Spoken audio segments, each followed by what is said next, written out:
Oi gente, tudo bem? Sou a Patrícia Padranelli e bem-vindos ao meu canal. No vídeo de hoje eu vim falar sobre o livro Killer Clown, que conta a história de John Wayne Gacy, que é esse livro aqui da Dark Side. Bom, e antes de começar a falar sobre o livro, já peço aqui que você deixe o seu like, comenta aqui se você gosta dessa vibe True Crime, se você tem interesse em mais vídeos sobre esse tema, e se inscreva aqui no canal porque tudo isso é muito importante para que a gente continue crescendo aqui no YouTube. Primeiro, vamos introduzir bem brevemente o que se trata essa história. Não vou entrar aqui muito em detalhes do que ele fez, do que ele não fez, quem ele era.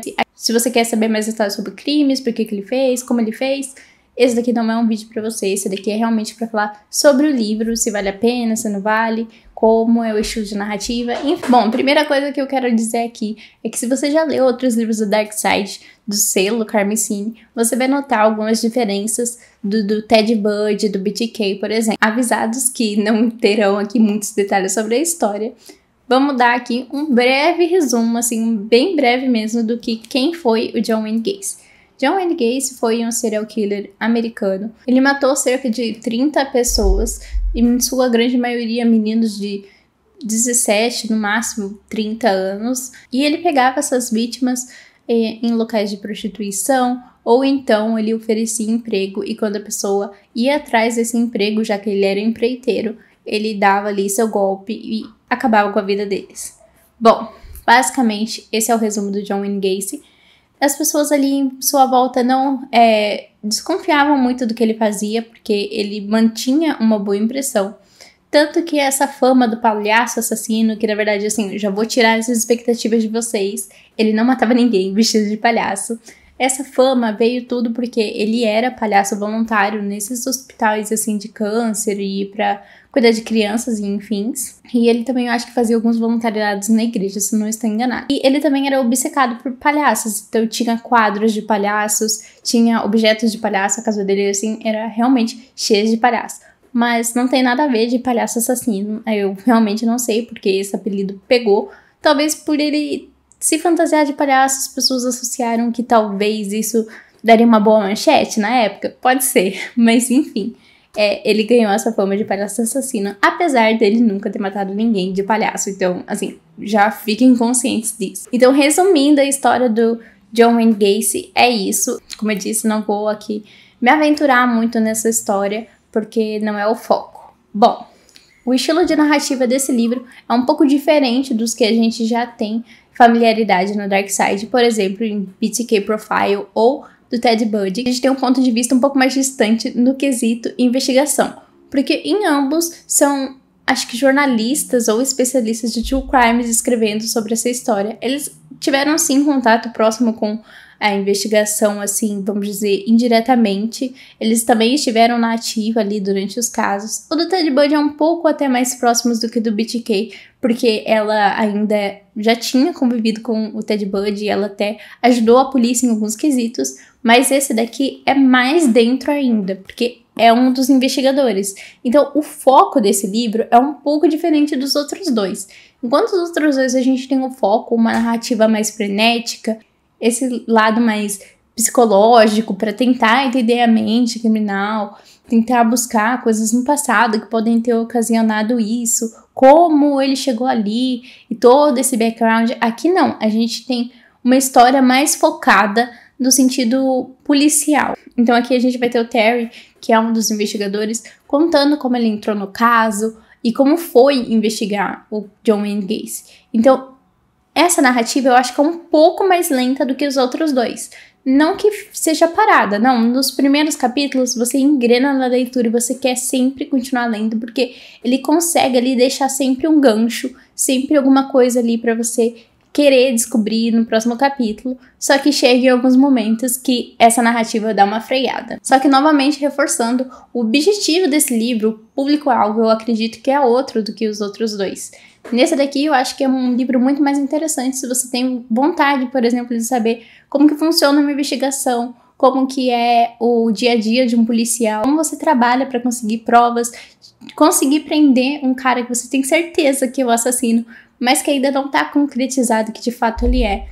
E a parte que eu digo que eu achei lenta é porque, por exemplo, o John Wayne Gacy eu acho que foi perseguido por 10 dias, assim, sabe, de ficar a polícia dormindo fora da casa dele, igual em filme americano, para de fato eles conseguirem um mandato para escavar a casa, para de fato falar, olha, essa TV que ele tem é de uma das vítimas que está desaparecida.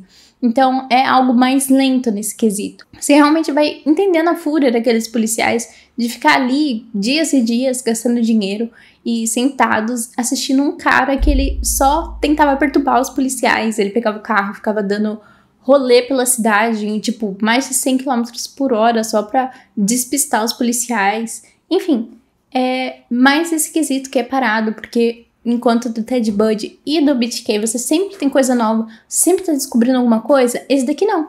Você tá realmente parado, assim como os policiais, assistindo ele fazendo coisas cotidianas, sei lá, indo na farmácia, enquanto você fica, meu, descobre logo que se ele matou ou não, deixa a gente escavar a casa dele. Só que, como eu disse, eu entendo o lado do narrador, ele realmente quis trazer esse lado do investigação, de como que é tá ali na pele de um investigador. Outro ponto positivo que a gente tem nesse livro é que a gente acompanha o julgamento dele, assim, detalhadamente. Como ele é um investigador, então ele tava ali presente, e não só tava presente, como ele teve que escrever, né, a defesa das vítimas. Então a gente tem acesso a todo como que foi isso, como que é a pressão de aguentar isso. E nos últimos capítulos, que foi os capítulos que eu fiz marcação, não sei se vocês conseguem ver, mas os últimos capítulos foi os que eu mais fiz marcação, porque realmente do início, que é essa parte mais entendendo, assim, o lado policial, o investigador da coisa, eu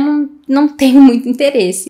Eu gosto de ler, é algo interessante de se ver, mas quando eu vou ler um true crime, eu gosto mais dessa parte psicológica, de entender como funciona a mente e como que uma coisa interfere na outra e por que ele faz aquilo.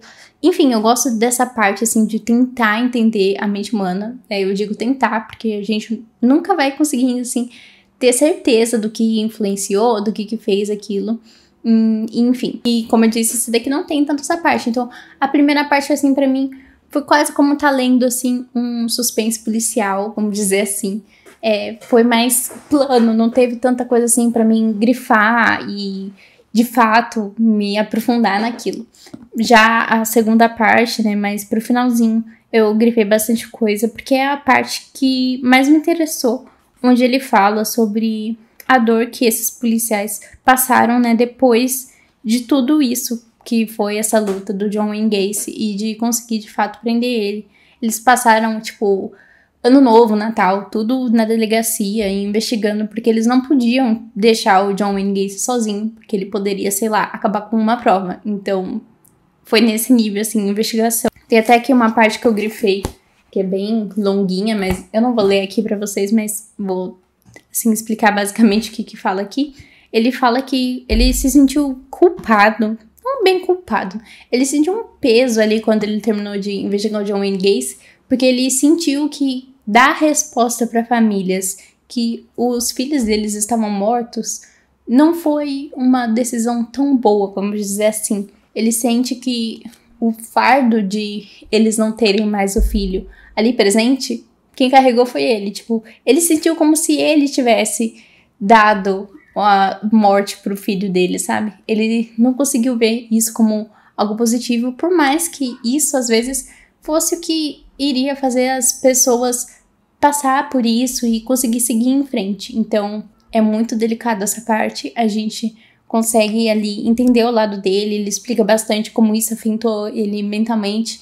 Ele explica também sobre os outros investigadores, pessoas que foram mais próximas do John Wayne Gacy, assim, na investigação, então pessoas que interrogaram ele, como isso afetou a vida deles. Tem até um dos investigadores ou policiais, eu não me recordo muito bem, que o John Wayne Gacy deu pra ele o terço. E, tipo assim, aquele terço ele usou pra mostrar como ele enforcava as vítimas. Então, assim, por muitos anos esse policial guardou o terço porque ele simplesmente não sabia o que fazer. Até que um dia ele foi na igreja e se livrou, dando pra um padre, porque ele carregava esse peso junto com ele, sabe? Meio que de forma psicológica e ao mesmo tempo objetificada por meio desse terço. Enfim, gente, é tanta coisa, tanta... afetaram eles e eles só se deram conta, tipo, agora, que já se passaram muitos anos, que, assim, é simplesmente incrível. conhecer esse lado mesmo mais pessoal dos policiais. Pra não dizer que não tem nada, assim, psicológico do John Wayne Gacy, a gente tem uma parte que fala sobre ele ser mais categórico. Então, por exemplo, ele nunca admitiu que ele gostava de meninos. Ele, aliás, repudiava isso. Ele também falava que ele era contra pessoas masoquistas, sadomasoquistas, e enfim, que ele achava isso nojento, que, enfim, tudo que ele praticava nos seus momentos de crime, ele dizia que era contra quando ele não estava ali, né, praticando. Então vamos dizer para os policiais, ele dizia que ele é totalmente contra, só que assim, todo mundo sabia que ele tinha praticado aquilo. E além disso, ele também tentou dar um migué assim, nas policiais e tentar alegar que ele tinha mais de uma personalidade, só que foi comprovado que na verdade ele não tinha. O que ele podia assim ter era tipo uma divisão para ele conseguir lidar bem com isso. Então, quando eu cometia um crime, eu era uma pessoa, só que agora eu sou outra. Só que não era de fato uma múltipla personalidade, mas sim como se fosse uma subdivisão no cérebro dele, sabe? Vocês conseguem me entender muito bem. Mas o que a gente entra mesmo nessa questão psiquiátrica nesse livro é só isso. A gente não tem muito acesso à infância dele, a gente tem algumas pinceladinhas, mas não é algo muito profundo. É mais realmente focado nessa questão de investigação e policial, o que não é negativo, é só outro público, é só outro estilo de narrativa. A única coisa que, como não é o estilo de narrativa, só não gostei tanto porque não é a área do meu interesse. Eu gosto mais da parte psicológica desses crimes e serial killers, mas ainda assim é uma leitura muito boa, vale super a pena. Se vocês gostarem do livro, ou se vocês não tem tanto interesse em ler o livro assim, porque eu disse que é mais dessa parte policial e não tão psicológica, eu recomendo demais uma série que é Conversations with a Killer, eu acho, John Wayne Gacy. É da Netflix, a mesma vibe da Conversations with a Killer do Ted Bundy. Então aqui a gente vai ter acessos às fitas que gravaram, né, dessas entrevistas, tem algumas imagens também, enfim. É muito boa essa série, eu recomendo demais. E eu acho que esse livro é bem parecido com essa série em diversos aspectos, porque as duas aí têm esse lado mais focado no policial. Lógico, a série é muito mais dinâmica, muito mais envolvente, muito mais rápido, assim, muito mais rápido de ver, e não tem essas quebras de clima que nem aqui teve, desses 10 dias perseguindo John Wayne Gacy. Então, talvez, se você não tem tanto interesse em entrar num assunto tão profundo policial, a série seja uma boa alternativa. Mas ainda assim, é um livro que eu recomendo demais para você que gosta de serial killers e de true crime, porque realmente a gente consegue ver o crime de outro lado. Como vocês sabem, eu gosto de ver o mesmo crime de diversas perspectivas. Do BTK eu li o livro mais jornalístico, depois eu fui ler o escrito pela filha dele. De Columbine eu li o livro mais jornalístico e depois eu fui ler o da mãe do Dylan. Então, assim, eu amo ver o mesmo crime de diversas perspectivas, e esse aqui é de uma perspectiva diferente que eu normalmente leio, que é a perspectiva policial. Enfim, acho que eu já falei mais que o suficiente. E esse livro aqui foi uma leitura um pouquinho mais especial, porque eu li em conjunto com a Mirella do Odisseia Literária, que eu vou deixar um link do canal dela aqui, para se vocês tiverem interesse em ir lá ver os vídeos dela e conhecer o trabalho dela. E se vocês gostarem desse tipo de vídeo, desse mundo mais de true crime, eu posso trazer mais. Antes de começar o canal eu já lia muito disso e eu acabei nunca trazendo aqui no canal. Daí agora que eu vi que o meu vídeo do BTK começou a ter uma repercussãozinha, daí eu me empolguei pra vir falar mais sobre isso, porque eu vi que tem mais gente aí que se interessa sobre o assunto. Enfim, esse foi o vídeo de hoje, espero que tenham gostado e nos vemos no próximo vídeo.